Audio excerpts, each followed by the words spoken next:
Hello everybody, welcome back to another video, and today we're going to be talking more about the Calamity lore. And yes, I know, it has been a long time since I have talked about Calamity lore. Yes, I know. But I still enjoy it. I just have been kind of out of it, and why am I going past Cryogen? I don't want to be on Aquatic Scourge yet. We want to be on Cryogen. There, guys, is a lot of lore to read, so it's probably going to be like pre-planned Terra only, or something. I don't even remember if Leviathan's before planned Terra. You know, guys, oh my gosh, Leviathan has huge lore.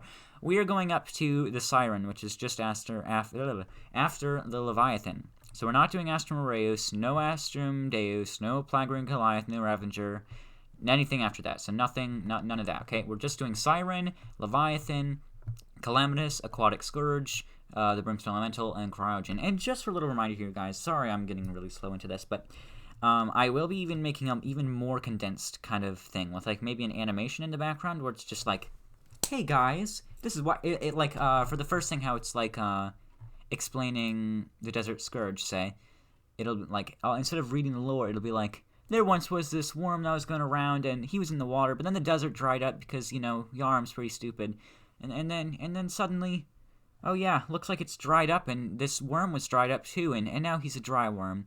And it'll kind of be like that kind of style. But, guys, we gotta read Cryogen. We don't have time for this, guys. We gotta start reading. This video is gonna be like 50 minutes long if I don't start reading this really fast. So, guys, let's just get started reading. This is Cryogen's lore. Let's begin. I know you could probably go read this yourself, but sometimes I'll read. Let's not talk about why this is stupid or why it's good. We're starting. Here we go. Yarm's prison for the Archmage of the castle, Cryogen, is representation of Yarm's bitter hatred for the Master of Ice. When Yarm was young, he ventured from the jungle temple to the ancient tundra where Permafrost resided. Yarm asked to learn from him in order to peacefully calm the denizens of the underworld, but the Archmage saw through his ruse and viewed only bitter contempt with Yarm's heart and the fiery urge to annihilate the underworld obsidian towers and their inhabitants. When the Archmage refused, Yarm took his leave, bowing to the Archmage, returning to his home. However, the Archmage had not realized that Yarm had a contingency plan in place. Around his dwelling, a massive trap had been set, a magic circle set to overload one's power, causing the user to lose control. Permafrost suspected nothing until the movement in which his own spell caused his castle to collapse inwards, trapping his body in a radial structure. He had not given the tyrant another thought. Cryogen is what remains, a mindless frozen structure that contained afterwards by Yarm due to its uncontrollable nature and powerful magic. So essentially, Cryogen is a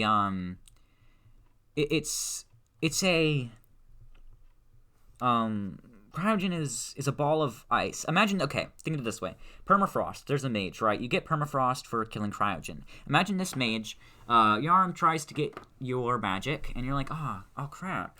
I'm not giving this dude my magic. He's gonna kill everyone with it. And obviously, you wouldn't give him if he's gonna kill everyone, right? So, what you don't give him your magic. He sets a curse on you, and then when you try to use your magic, your castle like collapses on you, your house, your dwelling. And it collapses in on you, and now you're stuck in a ball of ice forever, floating around until someone can release you. And that's kind of how Cryogen is made, really. So yes, moving on to the Brimstone Elemental. Quite a big change, as it's, from the underworld. I happen to feel like I am Cryogen right now, as I am so cold, and I have like 3 blankets on. I don't know why it's so cold in here. But let's begin. As the world took shape long ago, the planet's will adopted a physical form, born from the elements as they formed, becoming as 5 as they distinguished themselves from one another. When the first of humanity discovered these creatures, they were awed by the beauty of their beauty and magic. The humans worshipped the elemental, their faith and love empowering them into the nigh goddess. They enjoyed their newfound strength and followers for thousands of years, but as humans grew aware of and understood the underworld around them, they also grew disillusioned with their idols. Religion's and power dwindled over the course of centuries. The gift of magic was taken and harnessed by humans, further undermining the elementals. The sprite born from the underworld flames was the first and the strongest in the 5 sisters. the last to retain her following, while the other sisters quietly returned to their aspects of the world that gave rise to them. It wasn't meant to be last. A human entered the underworld one day, abyssal flame burning in her wake, as she wielded a catastrophic magic that pulled all of hell itself to shame. Dispatched under the tyrant's command, Calamitas laid waste to the civilization and the core of the planet and reduced it to smoldering rubble in a single night. What had once been a capital of the underworld was a foul, blackened monument whose unholy energy cursed all who set foot upon it. The elemental was no match for Calamitas, barely clinging to life after the witch tired of her massacre and vanished. What had once been a goddess in all but name was reduced to a mere beast fighting for survival within the twisted ruins of the capital, kept alive by little more than her natural affinity with the chaotic magic that lingered within the crags. Her few remaining followers, lost in humans' seemingly pointless slaughter, the Brimstone Elemental swore that humanity would be her enemy until the end of time. Any attempt to worship her, doubtless a mockery for which she would use all power to kill the perpetrator, no matter how Guys, these last few words. No matter how pitiable a shadow she was of her former self. So the Brimstone Elemental is kind of like, there's these dudes in the underworld, right? And they're not dudes, but, there's these people in the underworld, and they're pretty cool. They've been brought to power pretty much, and kind of, they're not really too great. They've been brought to power, though, and they kind of worship their idols a bit too much, and kind of are really involved, maybe too involved. And then Calamitas comes down there because Yarm is commanding her to go down there. So she goes down there and she just destroys everything in the underworld. And this person, this kind of ruler person, I guess, is very weak now. And she's now mad at Calamitas because Calamitas is a human. And she's like, oh, crap, now I gotta go get this human, this Calamitas person, or all of humanity. She doesn't like any of humanity now. And she's like, ugh, I gotta get this human. Humans are stupid now. I don't like them. And now that's kind of why she's fighting you. So, yes, that is that. So let's move on to the next thing. Also, I'm sorry that it's so hard sometimes. I've only wanted to do them once, really. And my reading skills aren't too great. But moving on, the Aquatic Scourge. The long-lost relative of the Desert Scourge mutated by toxic sulfuric waters above the abyss. Due to its adaptation to thrive in the sulfuric ocean and ample food supply of catfish and flounder, it is far less aggressive than its relative. Those that have ventured to the sulfuric ocean should exercise caution, however, as this is the sea beast and is still carnivorous predator and will immediately attack if provoked. And that's all the lore. So the Aquatic Scourge doesn't really have a lot of lore.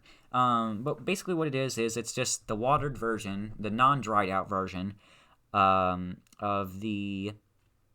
what's that thing? Of the Desert Scourge, right? And I don't know if I talked about the abyss in the other video. I'm going to have to check really soon here. But essentially, this is what's left of the ocean that was dried up. Well, technically. This is left of it lives in the ocean that is left after the rest of the world was dried up. So this is like the sulfuric sea is just kind of like a dried up.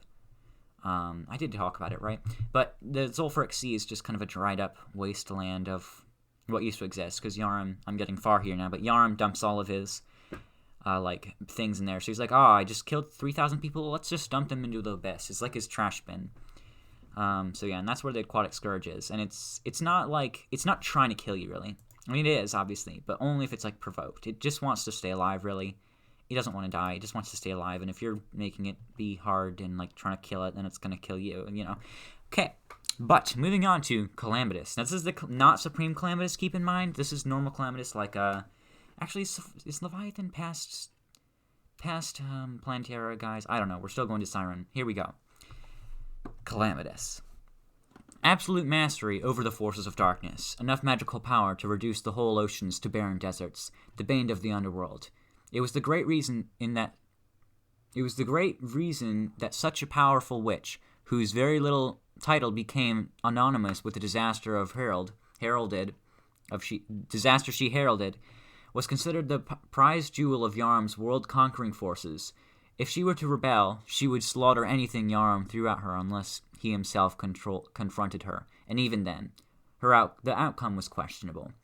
He needed insurance in the form and the unwavering, loyal countermeasure. The many attempts to clone Yarn were a colossal failure, but the knowledge gleaned that from then became immensely valuable. Personally overseen by the Jungle Tyrant, another project was silently initiated to produce clones of Calamitas. Physical shells were modeled, and artificial souls filled them, derived from the past experiments of Calamitas' own brand of necromancy. The resulting child of science and dark magic would inevitably be weaker than the original, but that too would be beneficial in its own right. However, even the utmost secrecy enforced that Yarm's efforts. They underestimated the capabilities of the witch.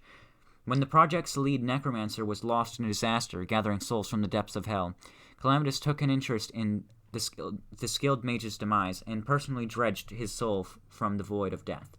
Although his thoughts were reduced to mad gibberish, she tore enough knowledge from his fragmented mind to confirm her growing suspicion of Yarm.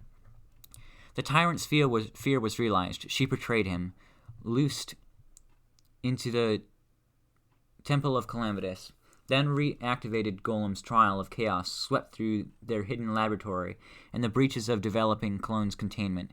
Yarm's forces swiftly destroyed the rampaging machine, but the damage was done. The clone created as a contingency against Calamitas' betrayal had escaped, freed after the inciting that very betrayal.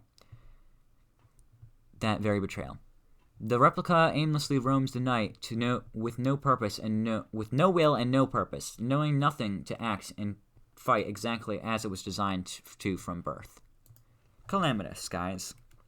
Oh my gosh, Leviathan's so long, but Calamitas. It's a clone, okay? Imagine you have Calamitas. Yarm's like, you're strong. I want to clone you because I'm too scared if I clone myself. But we want to clone you, Calamitas, because you're strong and I can still control you, so we're going to make a clone of you. And then clone is like, ooh, I'm designed to kill people. And then at the same time, Calamitas, like when they actually kind of create a successful clone, actual Calamitas is like, oh shoot, Yarm, you're kind of stupid, and I don't like you, and you're trying to kill people, and, just she has some problems with Yarm. So she goes and rebels against him, and at the same time of her rebellion, the clone of Calamitas escapes, and now it's just kind of around and going to attack you. And that's how that happened. Here we go, guys. Let's move on to Leviathan. I'm going to... let me say, some of these words, like some of these sentences are just terrible. Like, it's so hard sometimes, and it's so hard because I'm cold, too. Okay, Leviathan. The beast we call Leviathan has not always been in the The beast we call Leviathan has not always been in the behemoth we know it as now. Once an armored angler of unknown origins, she spent much of her juvenile life in the depths of the oceans, preying upon any unfortunate enough to stray in her territory. It was clear, however, that she was no simple fish, constantly surrounded by an entourage of waiting males. The Leviathan was likely an alpha female, and perhaps the very last of her kind. Any attempts by researchers to delve deeper into her habits, however, had proven risky and were thus hardly undertaken, as there was too little to be gained from such an expedition. And so she lived a wanton life, devouring to her heart's content, finding little to oppose her. However, there would come a day when eventually a creature would escape her steely jaws, like a lantern in a deep night, a distant light fitted through the darkness.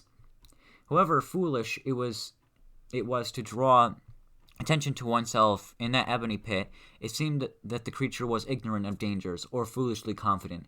Lying in patient wait, Leviathan hungrily eyed the dancing light, and her chance soon came. With a roar of surging water, which was likely raised turbulence even on the surface above, she charged with her jaws agape, swallowing the creature whole, and yet, in the setting debris thrown up from her attack, the light flickered in the darkness, clearly shocked, but only for a second.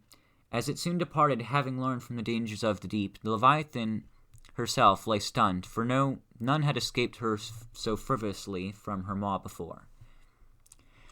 However, decades passed, and this singular incident soon faded from Leviathan's memory. She continued to feast and grow, becoming larger and larger, until at one point it became clear that her bulk would no longer allow her to hunt as efficiently as she had done before. In a cruel twist, her once terror of the deep became immobile. It began to starve. No longer having the ability to sustain her massive physical form, she came to rest upon a muddy seaboard, hardly able to rise from her position.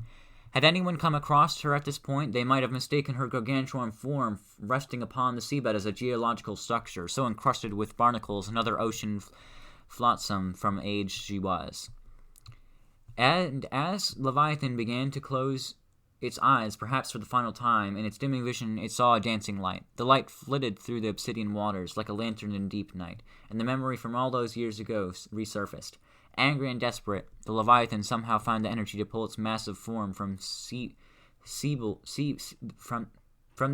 straining, roaring weakly in its final moments, vanquish the one creature which might have reason or cause to look down on the proud yet crippled predator. And crippled she was. Unable to keep going, she collapsed once more on the seabed in a massive cloud of silt. In these moments, the light came closer, wary, yet still innocently curious. The Leviathan's massive eyes shifted while it lay on the bottom watching the night. It turned out to be a vaguely female humanoid, though not different from a typical fish in its lower body. It gave a start at noticing that it was watched, and waved a hand in greeting. Of course, this meant nothing to the Leviathan, who rolled her eye back and closed her eyelids.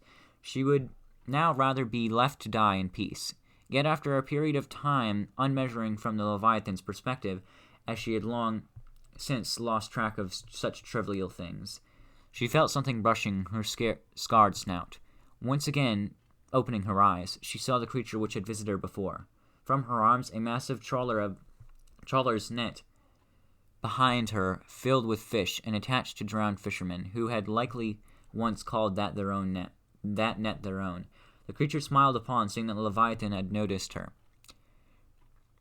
She swam into the Leviathan's slack jaws, fearless of the situation, and began to empty the net. However, even as the Leviathan gradually regained her former strength, she lay still, allowing the creature to roam unimpeded around her. It was now clear that this creature had shown nothing but good intent to her, and it had interest in the Leviathan. So when the creature began to beckon with the Leviathan and move once more to follow her to the surface, it took only a moment of hesitation for Leviathan to ascend, going slowly to acclimate to the changes in pressure. Near to the surface, though, no beast of the size she used to devour lived there. She found an abundance of food. The Siren, for that was what the creature was, lured unsuspecting sailors to the Leviathan's position, acting as a lure in exchange for the company of the safety of the massive beast. The Siren's voice was both melodious and alluring, and her ability to cloud the skies and obstruct vision created a fantastical illusion in which the entire fleets of boats would disappear, never to be seen again. Under the Siren's care and companionship, the Leviathan eventually regained her strength. The ancient beast would spawn legends aplenty of unknown noises in the mists, and colossal shapes moving on the horizon. However, for the most part, the Leviathan lay dormant in the shallow waters, resting in order to conserve her strength. This was her lifestyle now, and while it may have not suited her former terror of the deep, it did not mean she was a pacified beast. If there were any to disturb its slumber or fall to the Siren's illusions, she would awaken with her former grandeur to devour the one who had strayed too far from the shore. So, the Leviathan, that was really long, but the Leviathan is, it's a beast of the sea. Used to kill things, oh my gosh, Siren is pretty long too, but it was down in the ocean. It's like, I gotta live. It's just like a normal fish, but, it's a giant beast fish, but it's like a fish trying to survive, it wants to survive, and when it's dying, this thing called the Siren comes by, who is nice to the Leviathan, and leads it to the surface, and gives it food and helps it stay alive because it likes it. So Leviathan is kind of just like this, a little bit of a sad story almost, just kind of, they're like, I'm gonna die, guys. I just need to survive, but I'm dying now because I've done too much. But moving on, we go to the Siren. Also, my mouth is getting really dry, so I'm glad that this is going to be ending soonish. Here we go. The Siren. The mysterious creature that had found and aided the old Leviathan had a long troubled story of her own. She was born into a floating city built by a civilization that worshipped a living Siren goddess. Only the high castle Sirens hand-picked by the goddess were allowed to reproduce, and their children were given to only Sirens to foster. One particularly weak newborn was handed over to the troublesome Siren who lived on the fringes of the city. The city's cruel laws often led to long periods of exile as punishment for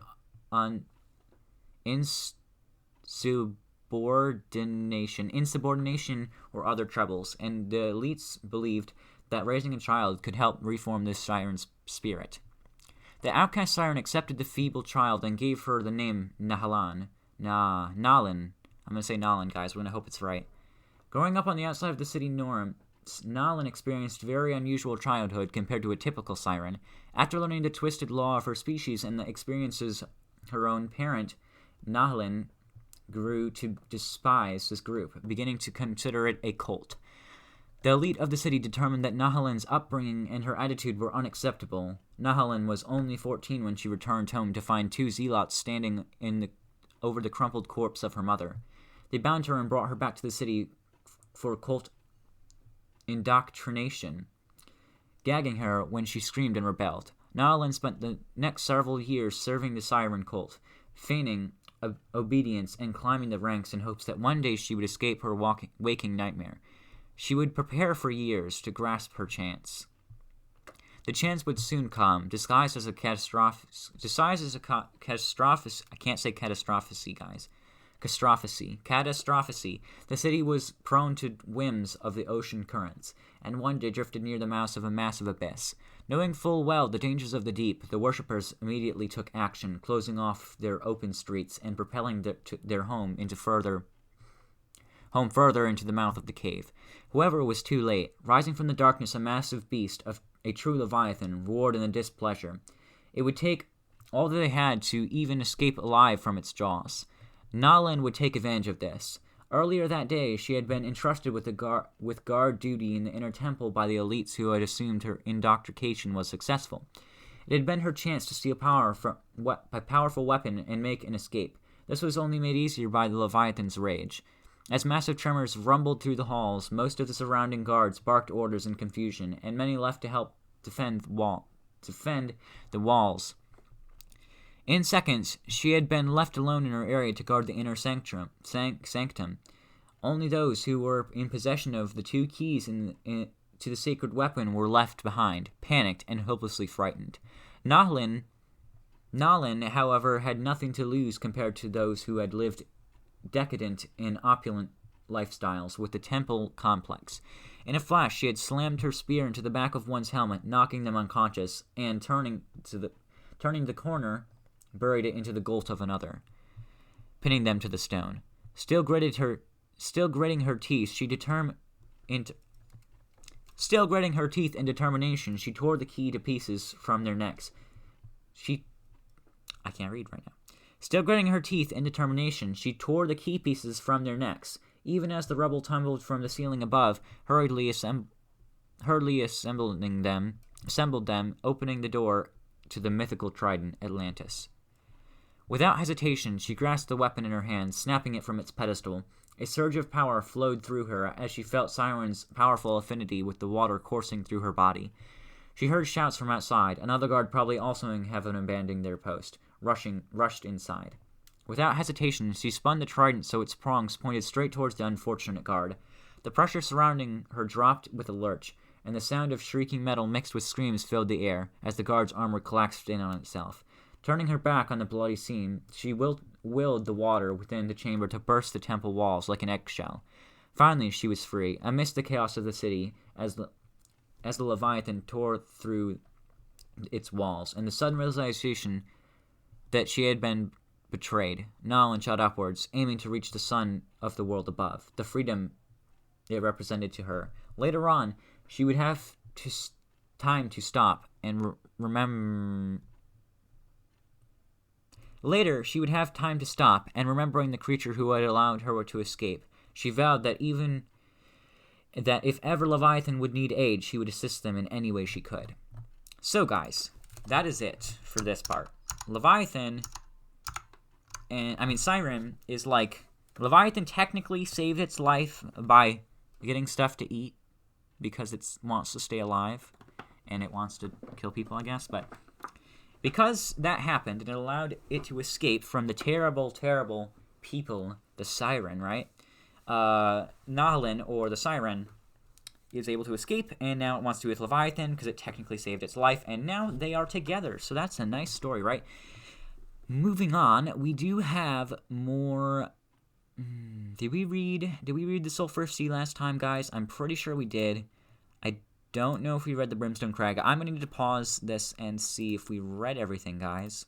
And I will be back with you. I need to see what we read and what we did. Actually, I can read Armor right now, but I'm going to see what we read and what we didn't, or what we got through and what we didn't get through.